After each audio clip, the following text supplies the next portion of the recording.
Alright guys, welcome back. So I'm going to show you how to power level. We're going to, first thing I'm going to do is I'm going to fast travel to Crystal View. The fast travel point is north 3.48, east 1.54. And before I show you the method, there are a few benchmarks to get to this method. You do have to be right around level 32, and you'll need to go tame a black dragon. If you already have a black dragon, then don't worry about that. And now if you're not 32 and you watch the video trying to get to that level and you want to know how, what you do is early game, up until about level 20, you're going to hit all the low level enemy camps in the starting area, which is this entire southern region.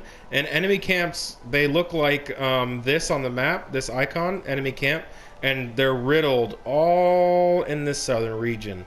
In addition, you can hit caves and all that, and you're going to kill all the mobs. That's going to get you to level 20 pretty quickly. Once you hit level 20, you're going to go tame your first dragon. This southern island on the southwest of the map is pretty easy. I have a video on that, on how to tame a dragon. And you're going to use that dragon to use the same method on these camps, but you're going to have the dragon on follow and defensive, and that's just going to help you run through the camps even faster, and the caves as well. That's going to get you to level 32. Once you get to level 32, you're going to come to High Run and tame a black dragon. And I have a video on that as well. Go ahead and watch that if you don't have a black dragon yet. And that's going to get you to this point to where we have the black dragon, and we've come to this tower in the north in Crystal View.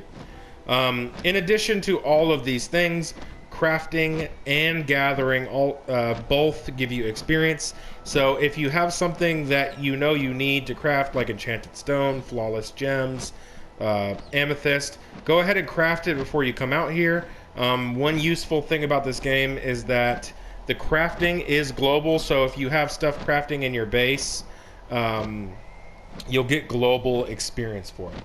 Another little tip that helps out, if you're playing with multiple people, party up and do this. You'll get shared experience and you'll earn experience for each other's kills, and you can run through the camps faster, and it makes everything quicker. So the first thing we're going to do, we're going to come to this camp south of Crystal View. The location for the camp is north 3.01, east 1.30, and I'm going to show you a route of camps I like to hit with the black dragon. If there's stragglers outside the camp, just fly by them and they'll aggro you.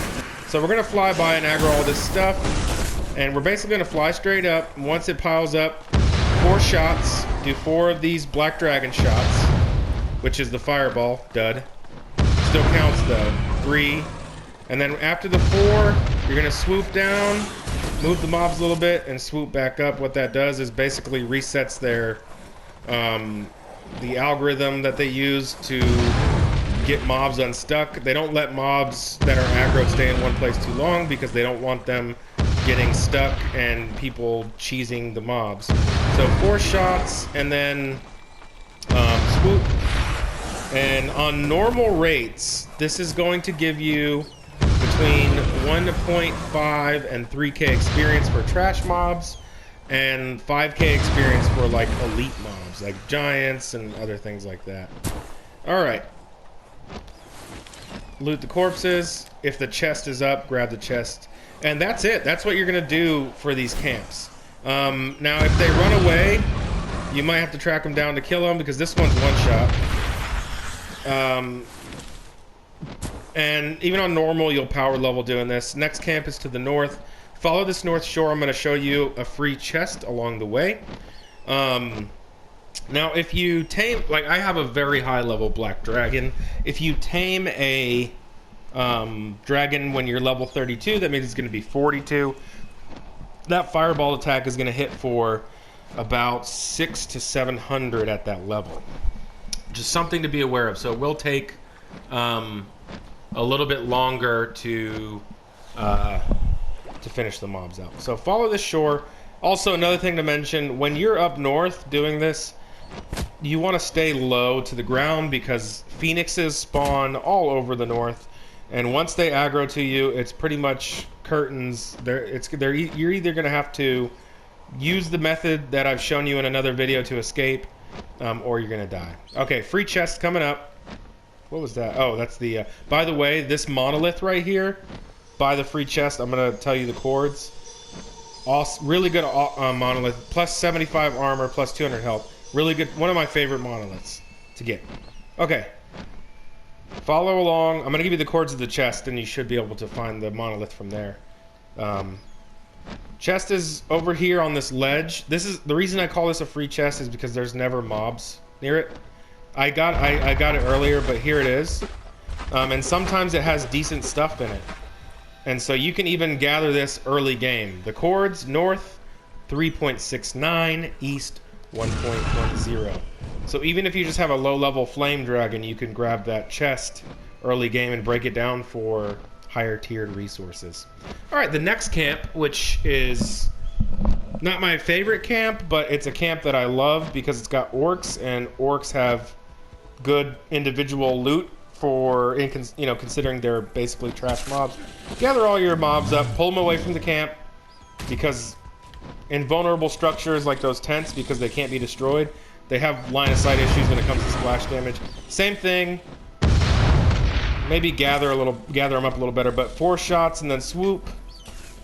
I'm gonna regather everything. 4 shots, swoop, and then pull them together. 4 shots, swoop. And I'm gonna go to the next camp, because I'm not gonna spend time doing this. But you get the gist of it until you kill them. And then if there's chest, get the chest. Next camp is around the corner. Actually, let me give you the chords of this camp. North 3.69, east 1.28. It's up on that ledge. Flying to the next camp, hug the mountain, stay low because phoenixes. Because of phoenixes. And if you do get aggroed to a phoenix, just go to that fast travel tower and fast travel anywhere but where you're getting attacked by the phoenix. Next camp is up the hill. And on your way, while you're going up the hill, if you see any mobs in the trees, just go ahead and fly close to them so they aggro. And it'll just add to the amount of stuff that you can kill. Like all these little trash mobs, they all give like 1.5 to 3k experience on normal, which I'm not playing on normal, and I'll talk about that in a second. And these black dragons have a lot of HP. Even when they're lower level, they have a lot. So gather them all up, pull away from the actual camp because of the line of sight issues, and then 4 shots, and then swoop. Chords for this camp: north 3.59, east 1.64. Let me check my tames to make sure someone's not shooting them through my walls. Nope, I'm good. 4 shots, swoop, so that the mobs don't run away from the algorithm. Next camp is directly south, right here. And I'm not going to give the chords because it's directly south of that last camp. Same thing. Get your mobs together. This is a good camp for loot because of... Oh, and I ran into the fire, and so I'm taking damage over time from fire. But there's a ton of orcs in this camp, which to me, orcs means leather. It means bread a lot of times, which is great for increasing your tame time. Orcs are ugly, but they're great for loot. The best trash mob for loot, hands down. They're also not one of the tougher, but when you're doing this method, there's a lot of ranged ones, and I didn't swoop soon enough, and so a couple of those orcs ran away because of the algorithm. So if that happens, then you may want to do 3 shots and swoop. And try to body block with the dragon so that your character doesn't get shot off the back. Is that a giant eagle or a regular bird? Shots and then swoop. And then this last one, I'm gonna kill these because I want to get the loot. This is an easy camp. I want the loot. Oh, misfire. There's 2 left. 1 left there. Okay, grabbing the loot real quick. And you can fly higher, so your dragon doesn't take as much damage. But my dragon's extra tanky, so and look, you get turkeys too. Oh man, turkeys are awesome for increasing your tame timer. All right, from here, we're gonna head southwest for another free chest. It's on this little ice island thing, little tiny island. I already grabbed it earlier. But this is a free chest. No mobs are ever here. You don't even have to be high level to get it. And you can break down the resources for loot. All right, next camp is going to be, you're going to mark it on your marker because I'm going to show you from here, where another free chest is. So mark it on your marker. You can see it there, but if not, north 2.94, east 1.90. Head straight for the camp with your way marker. Stay low for phoenixes.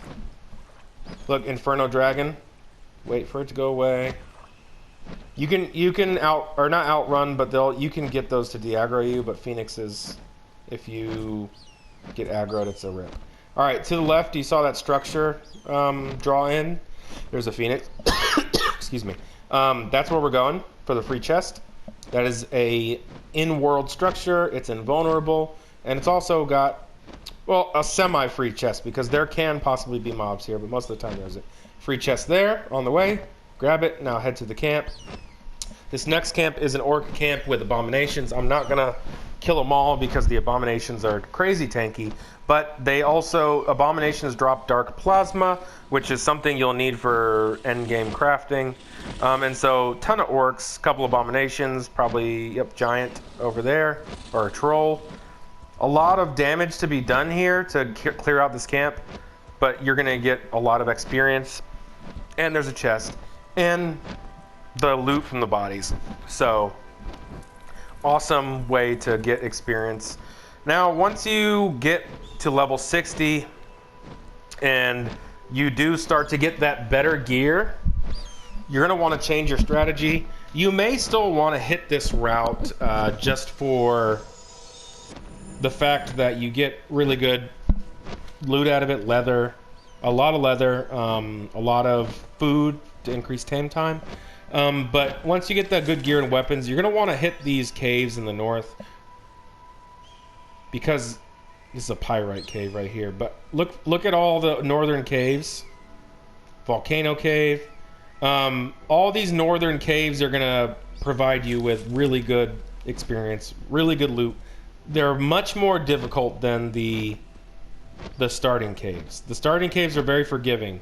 Not so much these endgame caves, even when you have good gear and stuff. So just be wary of that.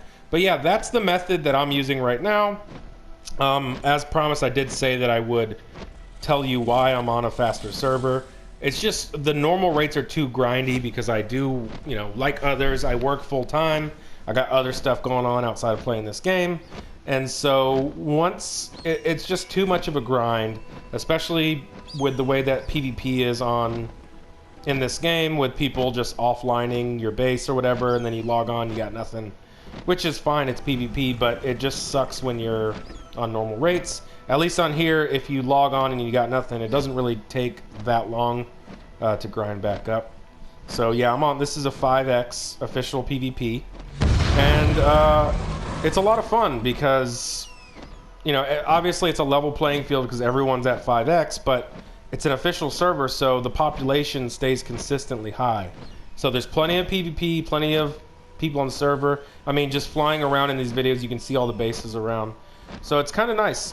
If you guys have any questions about this method, ask me below in the comments. I'm not saying it's the best method, but it's the best method I've found for power leveling. Share. If you have other ways, other secrets, let me know. Please subscribe. It helps with the search menu when people search for Citadel guides. Instead of getting Fallout 4, they'll get Citadel Forged with Fire. Until next time, my friends, thank you for watching.